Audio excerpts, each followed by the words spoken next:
What is up? Good morning, and welcome to Club Fantasy's Monday Hangxiety. I am your host, Ryan Weisse, and if you've never tuned into this show, this is a place where you get to air your frustrations, and we are going to help you decide when you need to panic and when it is time to chill the fuck out. With me, as always, on another Victory Monday, this is getting a little redundant at this point, Joshua Hudson. Josh, you sound a little rough this morning. Definitely think you got the Sunday night game, got the best of the Sunday night game, but how you feeling? We're 6-0, baby. So you might be a little, and you can tell I don't really have much of a voice right now. I was gonna say, the second you signed on to the stream, I was like, oh, it's gonna be a rough morning. You mentioned you're getting tired of me celebrating. You don't have to worry about it next week because Eagles are on a bye. I said, let me be clear, I'm not tired of it. First of all, I am a expat Eagles fan, so I'm happy when the Eagles win. I'm not as happy as you. I'm not nearly as sad when they lose. So I'm happy for the Eagles. I'm happy for Jalen Hurts. We talked a little bit about that before the stream. I'm sure we'll talk about it in a second. So I was just saying it's getting redundant because, 1 week, 2 weeks, 4 weeks, 6 weeks in a row. Now I'm just waiting for the new tune that everybody wants to sing because before, Dallas, it was, the Eagles haven't played anybody. Y'all were the ones that were calling for Cooper Rush to be the starter over Dak Prescott, right? And now we beat them. So what's the tune now? So, and I have a parallel I want to draw on Cooper Rush later. Let's do this quick rundown. Let's talk about the Eagles games. And one of my points that I want to bring up actually didn't make the show sheet at all, but it's something I want to talk about because it's been bothering me. So let's knock out the recap real quick because, Josh, you're going to get to talk a little bit more about your Eagles at the end of the recap, obviously. Thursday night, the Washington Commanders are just 5 points better than the Chicago Bears, 12-7. Ugly game, as we expected. Carson Wentz looks like trash. Justin Fields is running for his life, but he's starting to actually look like a mobile NFL quarterback. That's kind of fun. The Giants with another comeback, another upset, beating the Ravens 24-20. Colts with the revenge game, and I mean revenge from back in week 2 when the Jaguars shut them out. Colts win the game 34-27. I'm going to point out right now, there were not a lot of fantasy relevant injuries in this game. So I'm going to be saying some names that are strictly for our friend Elixirs and some really, really deep leagues out there. But Jamal Agnew left the game with a knee injury. I haven't been able to find any information on the severity yet. Patriots beat down the Browns 38-15. Kendrick Bourne did leave this game with a toe injury, which opened the door again for Tyquan Thornton. And Josh, I know we're going to talk about him later. Bengals outlast the Saints 30-26 in the LSU revenge game. I had a friend. So I do this really, really tiny podcast for my home league every Saturday morning. And my buddy pointed out that he had heard a story, enormous Bengals fan, that the Saints petitioned to actually have this game played in London because they were worried about the crowd turning on them in favor of Joe Burrow and Jamar Chase, which I just thought was shocking. I went and changed a bunch of DFS lineups, and I'm glad I did when I heard that. So big Joe Burrow, Jamar Chase game, that's going to come up later. Somehow the fucking Steelers beat the Buccaneers 20-18. Kenny Pickett did leave this game with concussion. He is in the protocol. Cameron Brate is actually in the hospital this morning. I haven't heard if it's a concussion. They removed his face mask. He gave the thumbs up. He does have feeling in his extremities. So all reports have been positive, but that's one to keep in your thoughts there. The Falcons with another upset, big upsets in week 6, 28-14 over the San Francisco 49ers. Certainly not what anybody saw coming in that game. The Jets handled business against the Green Bay Packers. Their defense played well, 27-10. They win that game. Randall Cobb went out, had to go out on a cart, looked like a broken ankle. They're calling it a high ankle sprain. So if you're in an old man wide receiver league, Randall Cobb is still available for you. The Vikings are going to pull off a win in Miami, 24-16. Skylar Thompson, the third string quarterback, ended up leaving the game with a thumb injury. Teddy Bridgewater comes back in. Still not enough to pull off a win. However, they are saying Tua could return as early as next week. The Rams handle business against the Panthers. No surprise here. The biggest shock of the game was seeing Robbie Anderson get kicked out of the game by his own head coach, shades of Antonio Brown, but somehow worse. Seattle with a huge division win over Arizona, 19-9. Marquise Brown left the game with a foot injury, possibly a high ankle sprain. Nobody's saying a whole lot right now. We're waiting on to hear back on that one. Probably the most significant injury of the day. The Bills outlast the Chiefs 24-20. Patrick Mahomes throws a pick to end the game. basically the opposite of what happened. We didn't get to see overtime. We didn't get to see the Bills get screwed over by the rules once again, but they do take the win 24-20. And the Sunday night game, the Philadelphia Eagles pull off the win against the division rivals. Josh, you already touched on this a little bit, but go ahead and go in with your up with the birds observations. Yeah, I mean, this has basically been the story of the Eagles season. Jump out to an early lead, give most of it back. The difference is we actually were able to score in the second half of this game to kind of put the game away. So that was the one part of that game where I was like, all right, we're making some strides. We're making some improvements. There was some stuff earlier in the week where some beat reporters and stuff were talking about Sirianni talking with Tony Dungy about how to fix the second half woes that this team is going on. So it was nice to see that. I mean, they got all the wide receivers involved, and that was my big thing about this week, really. Like, everybody was talking about, oh, Dallas has a good defense, blah, blah, blah. Look, when Tutu Atwell is burning Trayvon Diggs, I'm not worried about our wide receivers, and both of them scored a touchdown. Little disappointed that Dallas Goedert never really got going, but from a fantasy perspective, like, that's what you kind of expect with this team. Like, it's rare that all three are going to pop off at any given moment, but 2 out of 3 is typically what you're going to get. Sometimes Goddard's going to be on the rough end of that. Sometimes it's A.J. Brown, is kind of what we talked about last week, because A.J. Brown, not great last week. No. Devonta Smith did well. Goddard did well. So it's just, it's kind of that turning table, so to speak. Like, each week somebody's going to get theirs and so on and so forth. But defense played well. I mean, 3 interceptions. C.J. Gardner-Johnson, still the steal of the frickin' offseason. Yeah. Howie Roseman's a genius, man. My God, why the Saints gave up on that guy, I have no idea. But no, I mean, I loved every minute of it. Jalen Hurts is doing his thing, and we're riding into the bye week 6-0. And I was going through, because I had somebody reach out to me and asking about a fantasy defense, and Ryan, this is right up your alley. So I'm going through, and I was looking, because they have the Eagles. And they're like, I want to try to get ahead of the wire, et cetera, et cetera. And I'm like, my first thought was, just go ahead and drop Philly. They're on a bye next week, whatever. I'm going through and I'm looking at the Eagles' schedule. Yeah, you got to hold them. Just their next 4 games: Steelers, Texans, Commanders, Colts. The 2 after that, the Packers, who look like shit. The Titans, who have no offense. Like, we play the Giants twice to close out, but even after that, at the Giants, at the Bears, at the Cowboys, versus the Saints, versus the Giants. Never in my lifetime, an unplayable game. Yeah. Never in my lifetime have I looked at a Philadelphia Eagles schedule and realistically thought, holy shit, we could go undefeated. 100%. Like, you're what gonna have is to, this? You're going to have to deflate in a division game to lose game. Now, the Colts could beat you because you don't know what Colts you're going to get. So, taking away from the real football side of things, fantasy defense-wise, when you look at the list of quarterbacks that Josh just listed off, Philadelphia is the defense to have on your roster for the rest of the fantasy season. Do not 100%. worry. You said it. You forget it. You make your way through the week 7 bye week, and you're going to read it in my article when it comes out. You look for this defense to be dropped because they are likely to be dropped in 50% of fantasy leagues.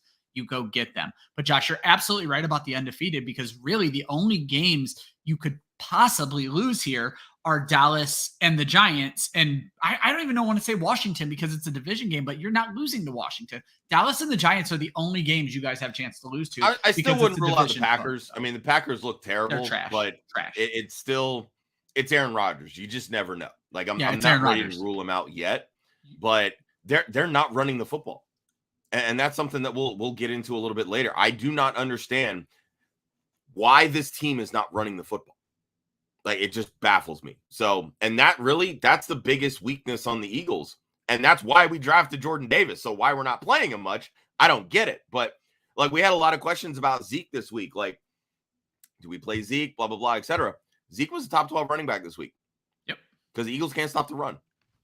Like, this is how you beat this team.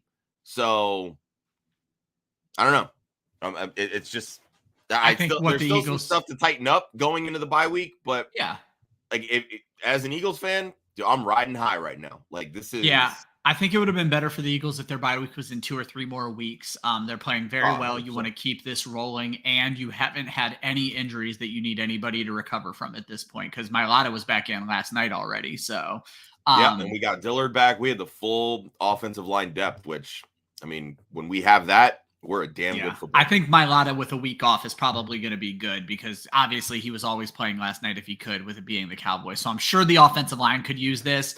I don't think anybody else really needed it. So I don't think it's the most ideal time for a bye week, but I still think they'll probably come out of it better. Sirianni is a good coach, like he's looking like. Mm-hmm. Here's my question to you, Josh, and this is more for the public. You and I kind of talked about this at the beginning of the show, but at the beginning of the season, it seemed like 95% of football, and certainly a good portion of the Eagles fans, were ready to move on from Jalen Hurts at a moment's notice. Right now, he's 5th in the league of total touchdowns. He has 12 touchdowns this season, 6 through the air, 6 on the ground. Is Jalen Hurts safe? Is 6-0, playing his ass off? Great fantasy asset, but way more importantly, as a Philadelphia Eagles fan and someone kind of with a pulse in the Eagles community, is Jalen Hurts safe? Is Jalen Hurts the Eagles 2023 quarterback no matter what at this point? I don't want to say no matter what, because let's be honest, if we lose the next 11 games, he's probably not coming back. Okay. But the way that this season is going, I think it's pretty safe to say that Jalen Hurts is going to get handed an extension to sign this offseason. I really would not be surprised. The things that he's doing on the field, he's buying in, with what Sirianni's doing, what they're trying to coach him to do. And he's looked really good doing it. Like, as we were talking about before, like, people are panning him because he only has 6 touchdown passes. When he's got 6 on the ground, it really doesn't matter. Like, touchdowns are touchdowns at the end of the day. So when you're trying, it doesn't matter how you're, it doesn't matter how you get it. As long as you're getting it, that's what matters. And that's what he's doing. He's spreading the ball around. He's, working through his progressions. He's not like, this isn't the same Jalen Hurts that just said, oh, I have to feed AJ Brown in week 1. Like, it's not that guy. Like, exactly. I've got Devonta Smith on the other side. I have Dallas Goedert in the middle. I have a damn good running back in Miles Sanders behind me. There's a lot that is going right for this team, that's going right for Jalen Hurts. This is their quarterback. Perfect. And that's not a secret to me, because, I know a lot of people were like, oh, bring in Gardner Minshew last year. And I know you were one of them, Ryan, but I think that's more just like, joking because he's great. Let's be perfectly clear. At no point did I want to see Gardner Minshew take over for Jalen Hurts, except for the fact that I'm me and he's Gardner Minshew. This has nothing to do with football. Let it burn, chaos. No, just kidding. Not even that. I adore the man. Gardner Minshew is my spirit he's a lot animal. of fun to watch. So, yeah. But he really, right now, he is the safety valve. Like, he's the safety net in the event that, Hurts gets hurt, because he is a running quarterback, and that just it is what happens. And he came in last year to start against the Jets. We got the win. Well. That's what you want in a backup quarterback. 100%. You want somebody that can come into the game and not miss a beat. Yeah, Minshew is likely going to end up getting to start for one of these crap teams who miss out on the quarterback lottery. And that's going to be great for Philly, because that's draft picks. Exactly. That's compensatory picks, and that's what Roseman has set himself up for. So, I mean, like, I'm not worried about Hurts. He's going to be our guy, which ultimately means we're going to end up with a top 7 pick, because the Saints suck, and another late round first. And, who knows, maybe Howie decides to trade that one for, whatever, some other high impact player like he did to get AJ Brown. So who knows? Yep. You guys have absolutely killed it. All right, we're keeping the blackout segment this week, and I actually went ahead and did the nomination. Last week, if you tuned in, we spent about 20 minutes bitching about Taysom Hill. I think we need to talk about the Taysom Hill of NFL teams, and that's the New York Giants, because I just don't understand how they're good, and you can only play the schedule in front of you, and it's honestly, they've played a pretty damn decent schedule at this point. But Josh, they are 4-1. Daniel Jones has not played well, but he has played well enough to keep them winning games. Obviously, Saquon Barkley has been a revelation, but they have no wide receivers and no great names on defense outside of Leonard Williams and Dexter Lawrence. Nobody else is really making a big impact there. Azeez Ojulari, their first round pick from last year, has only played in like 2 friggin' games. Like, it's been really weird to see them winning games. As a division rival, have you picked up on anything, or what is your takeaway of the New York Giants in this Brian Daboll resurgence? This is all Brian Daboll. Okay. This is good coaching. This is great coaching. and it's great scheme. And this is somebody that has said, I have a system and it can work, but I'm going to tailor what I do around the talent that I have. And this is what we don't see from NFL coaching, or really coaching in general. So many people are like, oh, I got to get rid of so-and-so. I don't care if he's talented because he doesn't fit my system. And that's why you end up losing games. And that's how coaches get fired, because you're stubborn and you think that you know better than everybody else, or that, you know, a good player, like, to me, a really smart coach fits the players that he has. And that's what Dable is doing. He's built this offense around Saquon Barkley, which is what every Giants coach has needed to do for the last 4 years. And they're saying, Daniel Jones, don't turn the ball over. They've turned him into a game manager, which is really what he should have always been, because he's not talented enough to be a Tom Brady or a Patrick Mahomes or a Justin Herbert. He's Eli Manning. That's what he is. Like, Eli Manning was never a great quarterback. He had moments, but he was a guy that wasn't going to lose you football games, and he won championships. That's what they've always wanted and needed Daniel Jones to be. And Brian Dable has come in and said, hey, I hear that. Let's do that. And they're utilizing his legs, which is something that he has, and it's a useful tool. It spreads the offense around, it spreads it out, excuse me, and it makes defenses not key in on Barkley so they can utilize, you know, rookie tight end Daniel Bellinger, who had 5 catches and a touchdown. Rookie wide receiver Wan'Dale Robinson, who's finally back this week, 3 catches and a touchdown. Like, that's what you need to do. You have to be able to coach for your talent, not fit talent into, or non-talented players into your scheme because your scheme is better than your players. Like, Dable's doing it right, and I'm all about it right now. What's interesting to me, and the reason I wanted to bring this up is, you know, Daniel Jones has played well enough, has made my stream of the week list, but definitely hasn't really done anything with that. Has only hit 200 yards one time this entire season. They have only had 5 wide receivers hit 49 or more yards in a game. And 2 of those games were Sterling Shepard, who is on the IR and done for the season. Like, it is their leading receiver yesterday had 38 yards. Yeah, it is weird that this team continues to win football games. But like you said, it shows the power of coaching and the right coaching.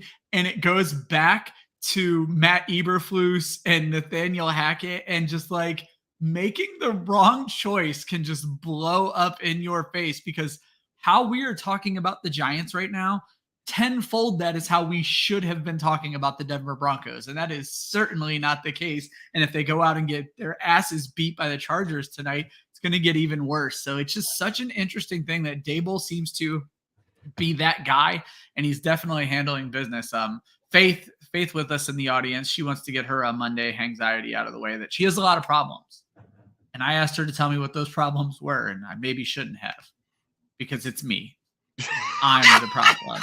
I think this goes back to, I was going to say, I think this goes back to us playing each other in the 4-eyed championship, where I should be riding high, but it has been a rough season for me. But Faith is a get right game. And so I'm just going to beat Faith down this week, and we're going to ride out for the rest of the season. But if it makes Faith, you beat me in the IDP guys invitational with an if it makes Faith feel any better, Mrs. Icon drilled me in the WAF or whatever we're calling it, Women of Fantasy Football League. I always want to say WOOF because of fucking The Office, which Josh hates to begin with. So, but the Women of Fantasy Football Best Ball League, Mrs. Icon beat the absolute hell out of me, and I dread the Monday hangover or Tuesday hangover when that one finally hits. Let's get into some segments here, Josh. So the biggest head scratcher of the week, we've talked about hangovers. What's your Monday hangover? The Green Bay Packers. What in the actual fuck? Like, we all kind of said, like, the only way this team was going to be good is if they run the football. Yeah. And they're really not running it well, and not even going to these guys often. Like, they ran the ball 20 times yesterday, and I get they were losing most of the game. But when your best offensive player only touches the ball 12 times, You have no reason to even be close in a game. And that's the problem. They've lost to the Giants and the Jets in the last 2 weeks. And it's because they're not feeding Aaron Jones. Hell, they're not even feeding A.J. Dillon. Like, these two were supposed to be what your team was built around. I got nothing. Like, what is this team? What is their identity without Devontae Adams? They're lost. Straight up lost. I actually just happened to, I was listening to some, I think it was ESPN or somebody on the radio this morning, famous people, Keyshawn Johnson show that plays here in New York. And apparently Aaron Rodgers went to the media, or maybe it was LaFleur, but the long and short of it is Aaron Rodgers saying they need to simplify the offense, dummy down the offense. And to me, this might be a preview of later on in the show. I think that's going to end up benefiting A.J. Dillon and Aaron Jones. I basically think what Aaron Rodgers is saying is that LaFleur's offense is not working with these wide receivers because they don't know what the hell they're doing and they're too young and they need to keep things very simple. Fewer plays, fewer combination routes, things like that. And I think that's going to end up benefiting the running game. So I'm not completely down. I agree with you being the head scratcher. But I think this really goes to a bigger systemic issue that, our guy Joel, big Packers fan, has said, this was going to be the year when we finally got to see LaFleur's offense because Aaron Rodgers didn't have Devontae Adams and he wasn't going to change things and he was going to be a part of the system. And now the immediate report is Aaron Rodgers doesn't want to be a part of this system and we need to change it to something different. And so not great if you're a Packers fan at all. No, not at all. I will say Robert Tonyan, 10 catches, 90 yards, 19 fantasy points, and no touchdowns. I'll take that. And that's kind of what we expected. I hit on this on one of my waiver articles or stream of the week articles earlier this season that seeing Tonyan succeed without touchdowns is enormous because we know the touchdowns could start popping from him at any time. Robert Tonyan with this volume and those touchdowns is a top 5 option. We just haven't seen those two things combined yet. And I don't know that we're going to, but in my opinion, a dumbed down, simpler offense benefits Lazard, Tonyan, and the 2 running backs. And that's what I'm really interested to see. And again, preview of the show later, those are buy options for me. Like those are guys who I think are dirt cheap in fantasy right now. And I'm going to try to get my hands on them. For my head scratcher, the very first thing I put was the Colts. So much like Josh with the Packers, I don't understand the Colts at all. You lose games you're not supposed to lose. You win games you're not supposed to win. There was no reason the Colts should have been in this game with Jacksonville yesterday with just no Jonathan Taylor, no Naheem Hines, Deion Jackson out here just handling business, and yet they pull off a 7-point win. That's after just absolutely stealing a game against Denver, but that's coming off the back of losing to Tennessee and then the 24-0 loss to the Jacksonville Jaguars. So it's just such a weird season for the Colts to this point. I don't know who the real Colts are. I don't know who to believe in. I like Alec Pierce. He's getting targets, but now you're hearing Paris Campbell is finally going to pop. How long is he going to stay healthy? It's such a weird just enigma that is the Indianapolis Colts in 2022 so far. Yeah, I mean, look, Deion Jackson looked great. I mean, 10 catches for 79 yards on top of 42 and a touchdown rushing. Like, I mean, look, Colts are not going to get very far if they're relying on Matt Ryan to throw the football 58 times. I'm going to tell you that. But he looked great. That arm's going to fall off. Because, absolutely. That just not it. But 389, 3 touchdowns, you got to be happy about that. Pittman, 13 catches, 134 yards. Paris Campbell, 7 for 57 and a touchdown. Like, Pierce didn't do a lot, but he still had 7 targets, and he did catch a touchdown. Like, we wanted to see this from this Colts offense, which is great. But now you're going to get Jonathan Taylor back. You're not throwing the football 58 times. If you're throwing the football 58 times with Jonathan Taylor as your running back, that is where you're going wrong. I don't disagree, but if 10 of those go to Jonathan Taylor every week, that's a big smile on sure, my that's face. fine. As long as you're getting him the football. But, you want to be able to control the clock. And Jonathan Taylor is a running back that is capable of controlling a clock because he's that good. It's no different than, Nick Chubb in Cleveland. Like, get this guy the ball and let him do what he does best. So, I mean, it's nice to see Deion Jackson fill in because that's what you want from these guys. Like, when it's their turn to step up and in place of these injured starters, you need production. Eno kind of flopped yesterday. Didn't do great filling in. Deion Jackson did. And that's really the difference in winning football. Yeah. Well, and it's perfect that you bring up Eno, because my next thing was, the Eno Benjamin love that the fantasy community wanted to give after a singular good week. A couple of things, and I don't subtweet or whatever the kids say. The one that made me think of this was our good friend Steve Lawson said, Eno Benjamin is going to earn a role today, and he deserves to start over James Conner if he goes out and performs today. And I understand the love affair we have of recency bias, and I'm not just picking on Steve, because a lot of people rode the Eno train, and I even ranked him more highly than he should have been. But Eno Benjamin is a 7th-round pick who's done nothing in his first 2 years in the NFL. He is not a better running back than James Conner. And what people tend to forget, and this is the part that bothers me so much, and Josh, we talk about this all the time.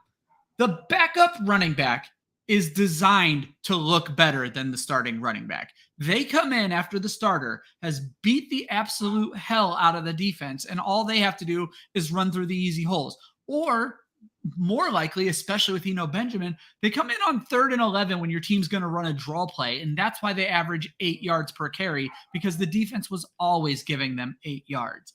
And so just this weird love affair that we have with the backup is always better needs to stop, and it's a trap we fall for. I still like Eno as a fantasy asset in case James Conner is completely hurt, but he was never going to go out and be Jamal Williams. Jamal Williams is a legit NFL running back. Eno Benjamin is a 7th-round bench warmer, plain and simple. So, hey, Cam Akers, less than 3 yards a carry. Yeah, Cam Akers. I've never disliked being so right about a player, but I don't know what is going on with that story, so I'm not going to make any rude comments, because it's certainly strange, but certainly seems to have played his last day with the Rams. But let's get out of the I think there's a lot of that college football mentality where these guys, they go to these programs and they don't break in right away, or they're not given the opportunity that they think that they should be given. So do you think that's it? I don't want to. Honestly, that's what it feels like. I agree. That's really what it feels like. And, I get it. They great recovery from the Achilles injury, but he has not looked good. I don't know how much of that is on him and how much of it is on a really shitty offensive line that the Rams have put together. But it almost feels like there's a sense of entitlement here. Yeah. That he's I should be the guy. And you know what? Maybe he should be. Kudos, having confidence in yourself. Love that for you. But at a certain point, you're not doing well. So if you're not doing well, what does the team owe you? The team doesn't owe you anything. That's what all the phrasing used by McVay, where it's an unprecedented situation, and so is the unprecedented situation that your quote unquote 1B starting running back just quit on you? That's such a weird thing. Like I said, let's move away from the negative. Let's keep it positive. Shot of espresso. The performance yesterday, Josh, that just got your juices flowing, and I kind of borrowed this from you. Oh, please, you're fine. Go ahead. Look, welcome back, Jamar Chase, baby. I'm just happy we can stop getting when am I going to see a good Jamar Chase game questions. Right. That's why I put this on my list. Oh no, I mean absolutely. Look, Burrow, Chase going back to Louisiana. This was drawn up. Seriously, this could not, we knew this was happening. And 100%. For everybody that didn't think this was happening, I want what you're smoking. Yeah. Because, wow, we knew this was coming. Great blow-up game. We haven't really seen this Jamar Chase since week 1. And it was nice to see him run different routes for a change. But on the flip side to that, it was also good to see T. Higgins actually play and catch footballs. I know he didn't have, the greatest day, but just that Bengals offense in general just looked better. They're still not running the ball as well as I'd like to see them running the ball, but they're still using Mixon. He's scoring touchdowns, even caught a receiving touchdown. So, all about that, but absolutely welcome back to Jamar Chase. And then I got to give it up for Brandon Ayuk. I'm so mad at myself because I had Ayuk starting in quite a few leagues, and I'm no, I'm just not feeling it. Motherfucker catches 2 touchdowns. Are you serious? What is this? And this is the problem with the San Francisco offense. You never freaking know who's going to pop off. It can be a great matchup for Samuel, Ayuk goes off. It can be a great matchup for Ayuk, Kittle goes off. You never really know. And that's really it. It's only going to be one of those guys. Very rarely is it 2 of them. It's kind of the different scenario, with the Eagles. one can go off absolutely, but a second is likely to go off too. You just don't know who's the third one that's not going to pop, you know? With the low passing volume there, though Kittle had a decent day, but it's still not a blow up. And we talked about that. Like, this was a get right game for Kittle. Like, that was a very good matchup. It was there, but it was a great matchup for Deebo Samuel, and Ayuk pops off. Like, what the fuck? But hey, big ups, Ayuk. We wanted this. We want to see it because we know you got the talent. And I'm just like, Mike Gesicki, man. We've been burying this guy, and motherfucker catches 2 touchdowns. Yeah. He almost went into my head scratcher because I just don't understand the usage. I don't know if it's backup quarterbacks or what it is at this point. So. Well, but that's the thing. Like, you would think that with backup quarterbacks, like, they're going to rely on tight ends. But, you know, Gesicki's not a traditional tight end where he's like a, you know, stay close to the line kind of tight end. Like, he gets down the field. He stretches the field because that's his game. And that's where, you know, so many of us in the offseason were like, Gesicki's not a fit in this offense. So, you know, I don't know if this is going to be a regular thing. I doubt it's going to be a regular thing, but it was nice to see, honestly. He had 12 targets on the season coming into that game. So exactly. Like, but we know the talent that Gesicki has, and hopefully seeing this, McDaniel's like, all right, I got to find ways to get this guy the football. Or at the very least, maybe it's an audition for a team looking to trade, maybe even at the trade deadline, who will could very well be. No, and absolutely. I mean, we're coming up, 2 weeks before the deadline? So, you know, maybe this was an audition. Cool, because they know that Gesicki doesn't fit with what they want. But going back to my Dable point, smart coaching, you scheme for the talent. Yeah. You don't plug the talent into your scheme. So, you know, I don't know what situation we're getting here with Gesicki, but it was nice to see because we know he has that type of talent. And then I'm just going to end on Hunter Henry. We knew he was going to be a touchdown guy, finally getting into the end zone. Love to see it. Yeah. Browns are a good team for tight ends to score touchdowns on as well. I'm just going to quickly hit on the rookie running backs specifically. We've already kind of seen nice games from Dameon Pierce, but even Breece Hall. But to see Breece Hall and Kenneth Walker both pop with almost an identical type of game in the same week, I feel it's just good for fantasy. It's good for football. It's certainly good for the Jets and the Seattle Seahawks, but both 20 and 21 carries respectively, 116 yards for Hall, 97 for Walker. Walker was actually slightly, and I do mean slightly, more involved in the passing game, 2 catches for 13 yards, whereas Hall, who was a monster 2 weeks ago or last week, only had 2 catches for 5 yards in the passing game. So predicting. But you know what, though? The Jets only threw for 110 yards. They didn't need to do much. They did not need to air it out. They played such good defense that it was basically, hey, Zach Wilson, don't fuck this up. And again, it's the Daniel Jones. It's the New York. Like, this is the game that they're playing. Is they're playing good defense. Don't fuck this up. And Zach Wilson and Daniel Jones are guys who can fuck it up. And so it's like, just don't. So very interesting. But like I said, it's so great for fantasy football because we're always wondering when are the next like big backs going to pop. And it looks like these two, Michael Carter is just slowly but steadily being used less and less. They don't really need him out there. He's still a great guy to maybe hold on to the bottom of your fantasy roster in case anything happens to Hall. But then there's just no competition for Kenneth Walker since the Rashad Penny injury. I'm eating a little bit of crow here. I was not sure they were ready to give Walker the full workload. I thought DJ Dallas would be more involved. He was not. So absolutely, it looks like this is Kenneth Walker's team already. And this kid looked, I don't know if you guys have seen the highlights of Kenneth Walker. Go back and watch this kid run the football. He is a damn good looking running back. He is good. But I will say this, for everybody that feels like Walker has the ability to be a 3-down back, it's not Seattle's system.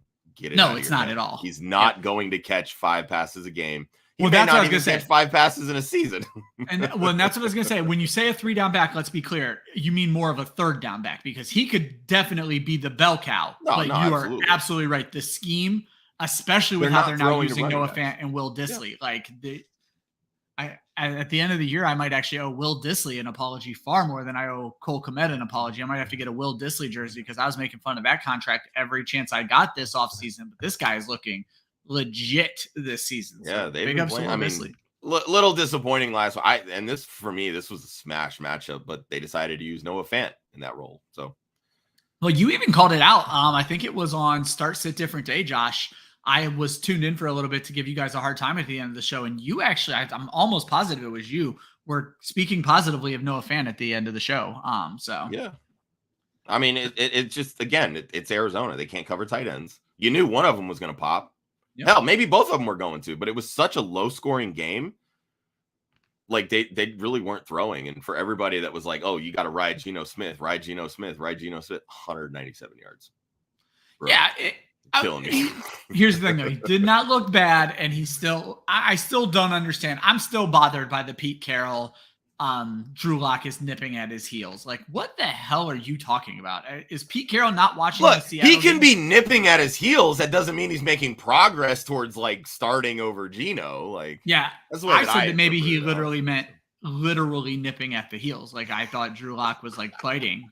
Like, it's a problem. Like, you're No. That's a Detroit Lions thing. Then they bite kneecaps. There you go. The joke makes itself. He could have just easily went there the entire time.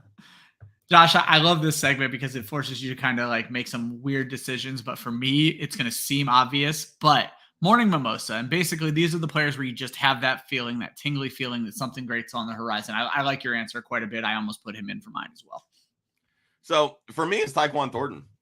I feel like there was a lot that was lost with this kid. He was a track star basically at Baylor. Baylor hasn't really produced a ton of talent at wide receiver. So there's always that big question mark, like, are you helmet scouting or is this actually like a legit player?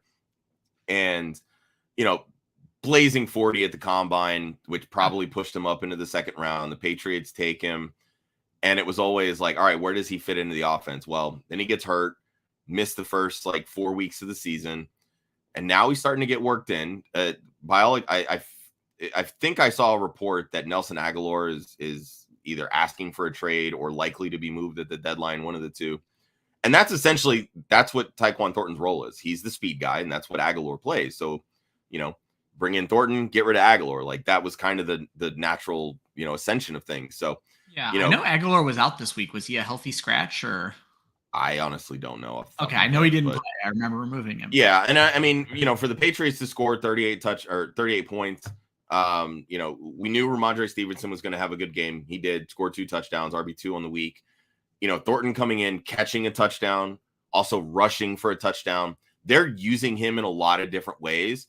And I like what this ultimately translates to because, when you get Mac Jones back in there, ideally you're going to be able to do different things than you will with a, rookie backup. Yeah. Or third stringer, actually, really. And by that account, they're going to try to work Thornton in and utilize that speed more. And, I think there's some good things on the horizon here. And for people that, actually spent a, second round rookie pick on him in Dynasty, you're going to start to see him shine a little bit. And he's got I picked him up in so many third and fourth rounds this year, just based on one, Josh, damn well I didn't have any first and second round picks, but I picked him up in so many third and fourths just based on draft capital. I'm like, well, if no one else is going to take him and he's a second round pick, why wouldn't I take him? But Josh, you hit on the point I wanted to bring up at the beginning of the show. So Cooper Rush, obviously undefeated as a starter, yada, yada, yada. You guys helped turn him back into a pumpkin. I feel like we may be seeing something similar with Bailey Zappi.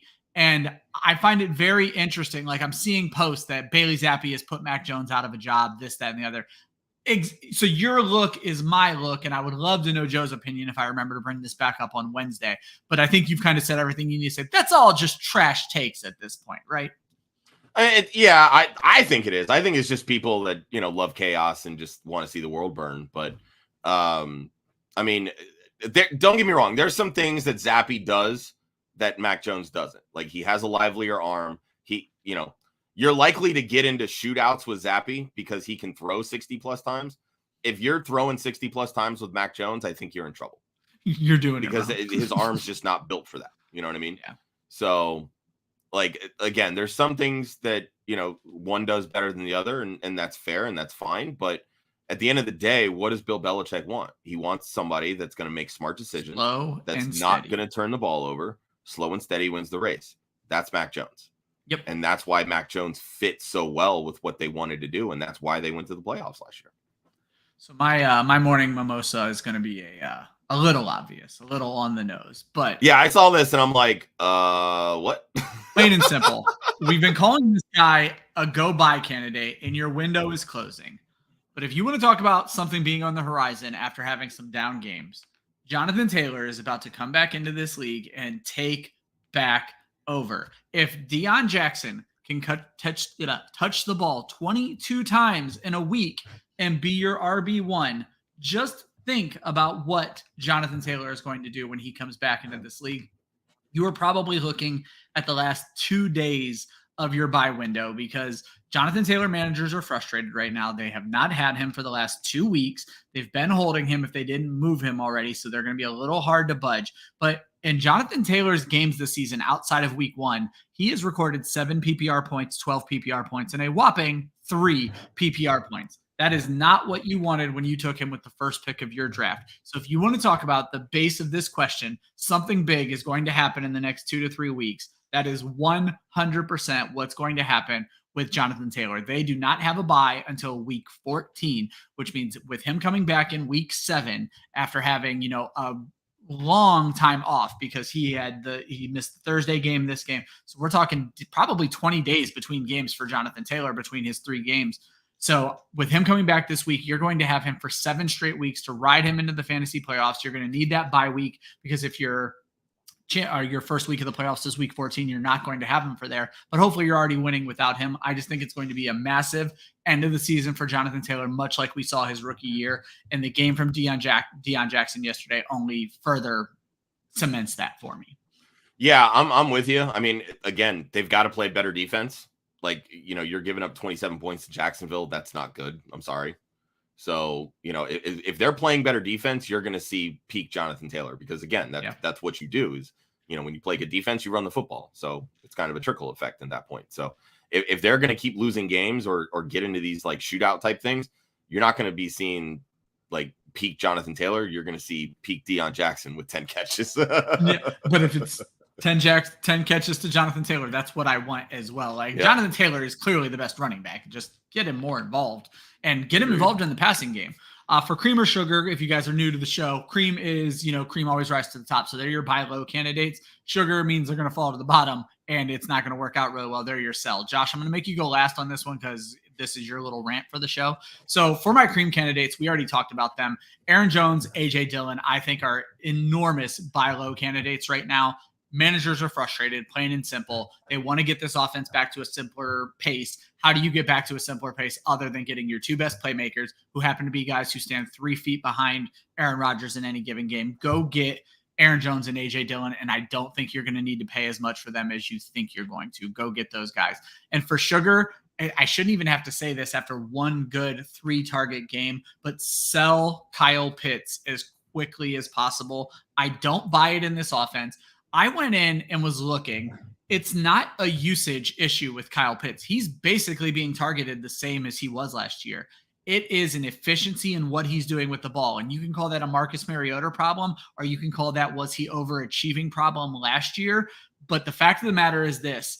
No matter what you get for Pitts, it's enough because Pitts is no better than a streaming option who you have to hang on to your roster right now. He's going to give you games like this. He's not going to pop like Andrews and Kelsey. There is no 4 touchdown weeks coming in Kyle Pitts' future. It is not happening. Sell him now and do it quickly because you're about to have another 2 disappointing weeks.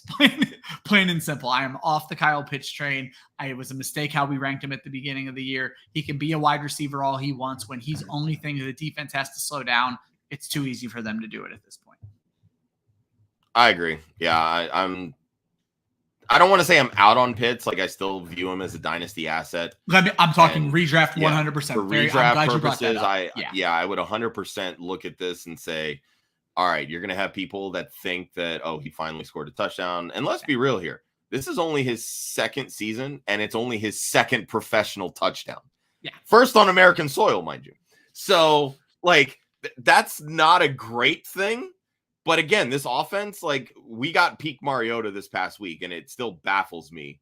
I'm glad the 1 week where I had to play him, it happened this week. Yeah, that was me with Matt Ryan. I had to play Matt Ryan in a league this past week, and he popped. And you get peak Matt Ryan. Perfect. So, yeah, I just, this offense, there's going to be a lot of ups and downs, and you're going to have a lot more downs than ups. And I think that this is kind of your sell window for Pitts. Obviously, if everybody is viewing this as a sell window for Pitts, then you're probably not going to get the type of return that you ideally want. But I mean, he's still tight end 24 on the season after this week. Yeah, That's five targets a 6 weeks week. in. Yeah, like it's not, with your number one tight ends, like you want 7, 8+ targets a game. That's really what you're hoping for, and you need touchdowns. And Kyle Pitts isn't scoring touchdowns, so Nope. I'm all on board. If you can sell Pitts, do it. So, all right, Josh, do your thing. All right, so get rid of Juju Smith-Schuster. I'm sorry. This guy is not great. Use this 113-yard, 1-touchdown performance and get rid of him. Let him be someone else's problem, okay? He's seeing targets in this offense, right? 8 targets week 1, 8 targets in week 3, 8 targets week 4, 8 targets week 5. Before this week, he's had one game over 80 yards. One. And this was his first touchdown scored in the Kansas City Chiefs offense, where all they do is score points. He took advantage of the most overrated slot corner in the NFL in Taron Johnson. This is a guy that cannot separate. They can't get him, like he can't create separation. And most teams play a lot of zone. And he really hasn't been producing much all season. He only had 5 targets this week. 5. That's it. It was second on the team, but 5 targets. That's it. Like, I'm out. If you took Juju thinking that he was going to be this, top 24 wide receiver because, he's in arguably the best offense in the NFL, use this to free yourself. I was going to say, to get out of Use that it to free yourself. Get out while you can. Wipe your hands, wash your hands, and be done with it. Because these types of games, they're not happening all the time. Need I remind you, Mecole Hardman scored in this game too. So if you're out on Hardman, believe me, be out on Juju. Who's out on Hardman? Clearly not me. I mean, I know you're not, but... I have far too much invested in Mecole Hardman at this point. When I get lightweight clowned by the smartest dynasty person I know for buying Mecole Hardman. So it happens. It wasn't even lightweight. It was actually clowned. But anyway. Oh, man. Well, obviously, Josh needs to chill the fuck out on Juju. But that brings us to our final segment of the show. Chill the fuck out. It's the home base of this show. It's why this show exists. Josh, tell the people who's not as good or not as bad as they looked yesterday. I'm gonna highlight Allen Robinson because we've been waiting for this type of game. Yes, we have. He's not back. He's not back. Oh. Leave him on your waiver wire. He's not outscoring Cooper Kupp most weeks. I'm sorry. Like it's just not happening. This was a great matchup for him. JC Horn tends to shut down number 1 corners. Yep. And shutting down Cooper Kupp still had 80 yards. I'm going to throw something else at you. I think the second they're able to move Cam Akers, it's the smoke and fire there. I think Odell Beckham is back on this team before long. Oh, 100%. And that, you know what? You talked about, that being Miami showcasing Gesicki to potentially move. Yeah. This could be the same thing with Allen Robinson. Utilize the good matchup, get him involved, show teams that, you know what, he still has it. We just made a mistake because he's not a good fit in our system. Yep. And that's fine. Be done with it. Wash your hands. Move on. I dropped Allen Robinson at week 4 in the one redraft league that I have him in. I have him in 1, but it's a very deep league, and wide receiver is my worst position. So I've held on to him, but I do think I should probably move him after this week if I can find a spot. Yeah, I mean, if you can move him, move him. But my other guy is Kenyon Drake, which I honestly I don't know if this is really didn't know you would have to chill out for good or bad, but seeing that he was a top 8 running back this week, I'm like, all right, let's pump the brakes a little bit. J.K. Dobbins is still there. But then I started looking, when they ruled out Justice Hill, Kenyon Drake has outsnapped J.K. Dobbins the past 2 weeks. So that's kind of got me thinking, is there something wrong with J.K. Dobbins? Has the knee fully bounced back? We're easing him back in? What are we doing here? And what's interesting is there was a quote right after week 1 by John Harbaugh who said, "We brought Kenyon Drake in to be a starter." And I thought it was an interesting quote. And then we saw Drake just fall off, like disappear during the Justice Hill looks spectacular phase. It almost feels, Josh, like we're walking into another New England running back situation where we're never going to know which one. But and this is kind of where my chill the fuck out comes in. Gus Edwards is getting ready to come off the PUP list. Yes, sir. And when that happens, Drake's just going to fall by the wayside. Now, you might be able to get, a couple more weeks out of him, sure. But, I mean, are you really rushing to start him? I mean, this is the first good week he's had in what feels like 2 years. And let's throw this out, Josh. It seems to be the theme of the show. Was this a showcase week? Because with Gus, they need to create a roster spot at this point. Yep. And so Kenyon Drake is easily the low man on the totem pole, though I believe Mike Davis is still on the active roster, so his ass will probably be gone first. I think he had 5 snaps yesterday.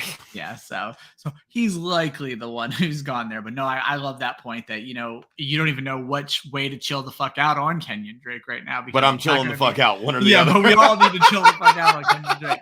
What's funny is I think I cut him on my worst dynasty teams, which is still a good call.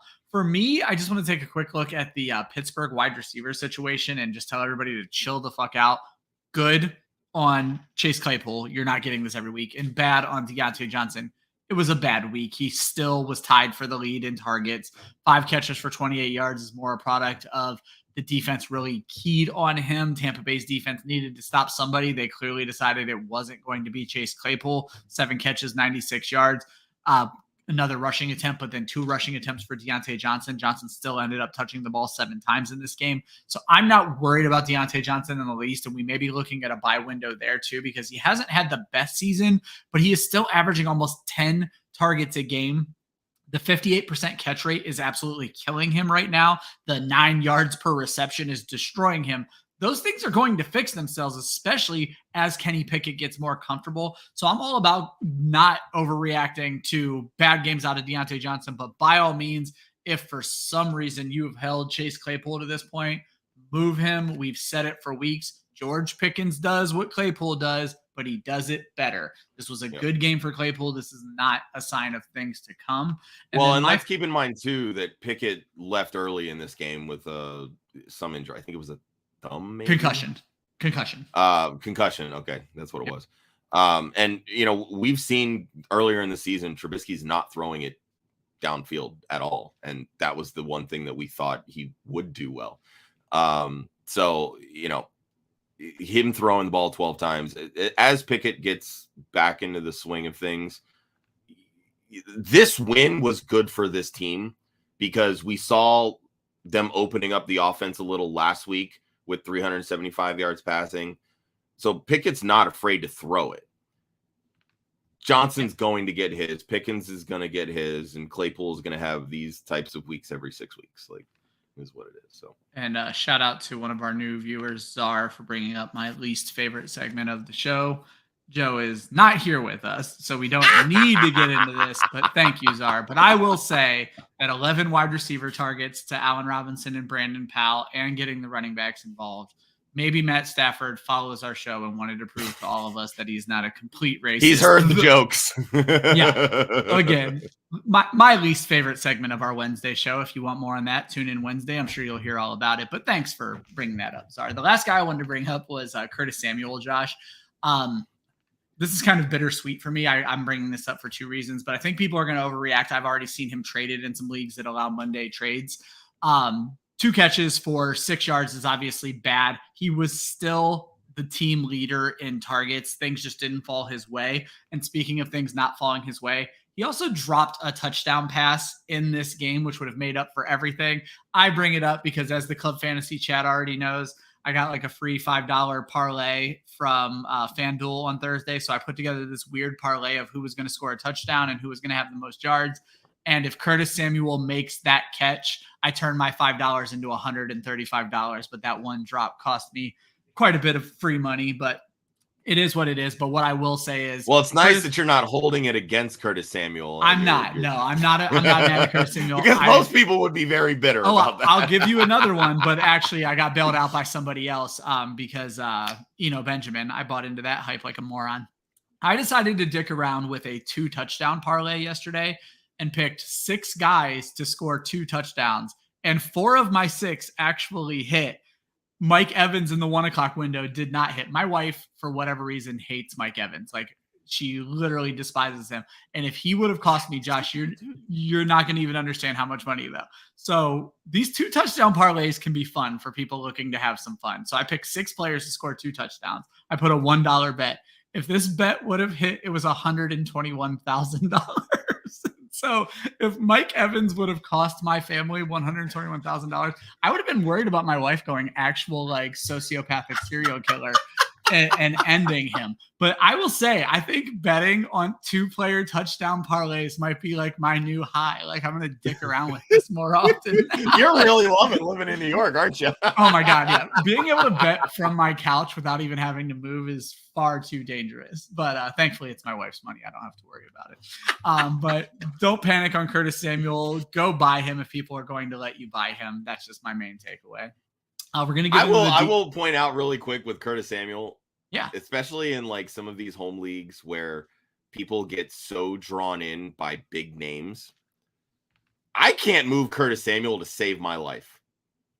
Like I've actively been trying to, because my team is just, it's just fallen so far down with injuries and, you know, missing on guys like DJ Moore.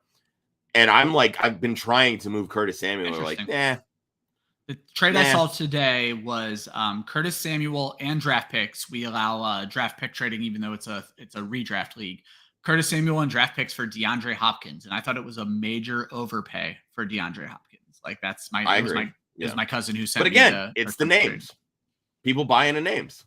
And let me be clear, I'm a buy on DeAndre Hopkins right now, especially if this ends up being absolutely. a Marquise Brown high ankle sprain. I'm a buy on DeAndre Hopkins. That's just an overpay in my opinion. It's called buy low for a reason, but it's also going to be hard to get someone to move off of a guy who they've been sitting on for 6 weeks waiting. So correct. Kind of is what it is there. So the Deep Waiver is brought to you by Connect Go. If you're not familiar with Connect Go, if you're new to the show, please check the links in the description. It's an app available on both Apple and Android where you are able to connect with some of your favorite fantasy analysts in this industry. Stepmom Lauren, Nate Markham, if you're looking for IDP information, Chris Robin, if you're looking for DFS, and if you just want some really funny advice, you can find me on the app. And basically what you do is for a small fee, you're able to connect with either text chat or even set up video calls based on schedules where we can talk strictly about your fantasy football team. The questions you have answered, we are going to answer for you. Our time is your time. We're there to help you win some championships. So make sure you check out Connect Go. Deep waivers are players that are available in more than 90% of ESPN leagues right now. If you're playing in big leagues, you don't like hearing about guys who are 50% available. These guys are available in every league. I don't need to say a whole lot about Tyquan Thornton. Josh already did. He is likely taking over the job by Nelson Aguilar and probably even Kendrick Bourne. He's one of the faster players in the NFL right now, and it looks like the Patriots are going to scheme to get him involved. That's a player you want. Paris Campbell, there was a comment during the game yesterday. I always like to listen to these comments during the games where the color guys, the announcers, get to talk to the coaches and they mention players. And these are players that the coaches felt the need to bring up. And the coach for the Colts, whose name leaves me right now, Frank Reich, said Paris Campbell is a guy he thinks is ready to pop. We've been waiting on this for years. He's dirt cheap right now. Go get Paris Campbell. The worst you can be is wrong. Speaking of Matt Stafford and his love for white wide receivers, I think it's probably time to get Ben Skoranek on a roster. I added him in a bunch of leagues this week, and I hate putting this negative out into the world, but if something happens to Cooper Kupp, Ben Skoranek is worth an enormous amount in fantasy football. There's no reason not to have him on a roster right now. They're finding ways to get him involved as the third wide receiver. If Odell Beckham comes in and Cooper Kupp doesn't get hurt, it's a complete waste. But again, he's available in 99% of leagues. You're probably not paying a lot for him. Kieran Williams is another interesting one. As we've touched on in the show, Cam Akers is likely done with the Los Angeles Rams. If you've never heard of Kieran Williams, don't hurt yourself on that one. It's not very surprising. He is a rookie who has been on the IR this entire season, but when he came into the league, he was looked at as a very good pass catcher. And so if they want to run D'Angelo or Darrell Henderson as the primary runner, you can use Kieran Williams in a passing down role. He's out there in a bunch of leagues right now, and I don't like leaving running backs with opportunities sitting in a bunch of leagues. And my final one is Chuba Hubbard. If you haven't noticed, I'm chasing trade rumors here. Christian McCaffrey could very well be on the move. The Panthers are an absolute mess. You have no idea what's going on with that team. And if Christian McCaffrey is gone, Chuba Hubbard is going to be the starting running back for the Carolina Panthers for the rest of this season. And because he's done absolutely nothing, he's available in just about every league. So go get yourself some Chuba Hubbard. Josh, I made the list. Do you want to read the list, or you want me to just keep talking for guys you can cut? No, well, excuse me. On your deep waivers, I'll also add Deonta Foreman into that with Chuba That's a Hubbard great point. Yeah, with because, Chuba Hubbard. Foreman being the bigger of the two guys, likely 100. to see more short yardage in the event that the Panthers ever score touchdowns. That's actually a really good point. I covered the Panthers for Football Guys this offseason, and basically what they said was Chuba Hubbard would be the guy to replace Christian McCaffrey, and you're absolutely right. Deonta Foreman would actually even be the third down guy, which we know could be a far more valuable role. So. Yeah, and that's still, I feel like it should be reverse. Like Foreman. Josh, I wrote it as reversed and had to go back and fix it because I was that wrong about it. Yeah, it was absolutely shocking that they look as Deonta Foreman as their guy on third down. So I mean, unless he's a great pass blocker, all right, do you, homies? All right, bench guys to officially drop. I don't know how many times, and again, it goes to the whole name value. Why is Julio Jones still on rosters? 37%, people. Like what? This is ridiculous. Josh Palmer with the Chargers, obviously. Now they play tonight, so that one makes a little bit more sense, and you still dealing with the Keenan Allen injury, but he's done nothing since Keenan Allen's been hurt. Yeah, I mean he's running routes, which is great, and he's going to continue to run routes because he is the second wide receiver out opposite Mike Williams, but they're really not targeting him at all. And then you throw Keenan Allen back into this mix, who says that he's targeting week 7 to come back. There's not going to be any room for targets for him. So, he can keep running his routes and doing wind sprints all the time, but he's not going to see any volume there. Robbie Anderson, I mean, if the coach is taking him out, I think you can take him out. Like, let's just go. And just so everyone's aware, my methodology for this is these are guys who are on more than 30% of rosters out there. So there are far too many teams with Robbie Anderson on their roster right now. Yeah, and Robbie Anderson really shouldn't have been drafted. Shouldn't have been drafted. Tyler Conklin being another one. He was off to a hot start. Again, the passing volume with Joe Flacco was exponentially greater than it is and has been with and kudos to you, Josh. You brought that up numerous times early on with all of these wide receivers that we got way too excited about. Garrett Wilson and Elijah Moore, who saw 0 fucking targets yesterday. So yeah, definitely time to move on from Conklin. And again, I mean, these are streaming tight ends anyway. So and that's the point I always want to make is with guys like Kyle Pitts and Tyler Conklin, they're guys you want to stream.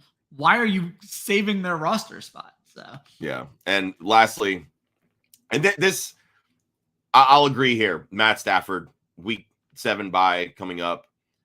What the fuck has he done outside of throw to Cooper Kupp? He's done nothing. And that, Josh, is 100% the reason I wanted to bring him up. Is I think we have it in our head. Well, Cooper Kupp can pop, so Matt Stafford can pop. Cooper Kupp has popped.